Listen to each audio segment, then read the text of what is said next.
আমরা অনেকেই ভাবি ইসলামিক দলগুলো একই ধারার রাজনীতি করে, একই উদ্দেশ্যে রাজনীতি করে, কিন্তু ঐক্যবদ্ধ হইতে পারে না কেন? ভাইজান, তারা ঐক্যবদ্ধ হইতে পারবে কিভাবে বলেন?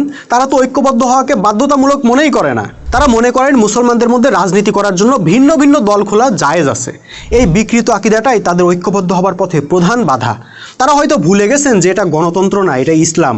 গণতন্ত্রে যত খুশি দল খোলা যায়, যত খুশি কামড়াকামড়ি করা যায়, কিন্তু ইসলামে সেটা করার অপশন নাই। কুরআন হাদিসে কেউ একটা জায়গাতেও দেখাইতে পারবেন না যে মোমেনরা একাধিক দলে বিভক্ত থাকার অনুমতি আছে। মোমেন মানেই তারা হবে এক দল, তাদের নেতা হবেন একজন। আলী রাদিয়াল্লাহু আনহু যখন খলিফা হইলেন, মুয়াবিয়া রাদিয়াল্লাহু আনহু তার হাতে বায়াত নিলেন না। তখন আলীর নেতৃত্বে এক দল আর মুয়াবিয়ার নেতৃত্বে আরেক দলে মুসলমানরা ভাগ হয়ে গেল। সেই অবস্থা কিন্তু সাহাবীরা মেনে নিলেন না। তারা যুদ্ধ করে হলেও সেটার ফয়সালা করে ফেললেন। কেন করলেন? কারণ তাদের আকীদায় মোমেন মানেই এক জাতি, এক দল, এক নেতা। কিন্তু আমাদের এই ইসলামী দলগুলো প্রকাশ্যেই বলেন আমাদের লক্ষ্য যেহেতু এক, কাজে ভিন্ন ভিন্ন দলে বিভক্ত থাকলে অসুবিধা নাই। এই জাহেলি চিন্তা থেকে আমাদের ধর্মীয় দলগুলো যতদিন মুক্ত না হতে পারবেন, ততদিন তারা ঐক্যবদ্ধ হওয়ার প্রয়োজনীয়তা হয়তো মাঝে মাঝে বুঝবেন, কিন্তু আবশ্যকতা বুঝবেন না, ফলে ঐক্যবদ্ধ হইতেও পারবেন না।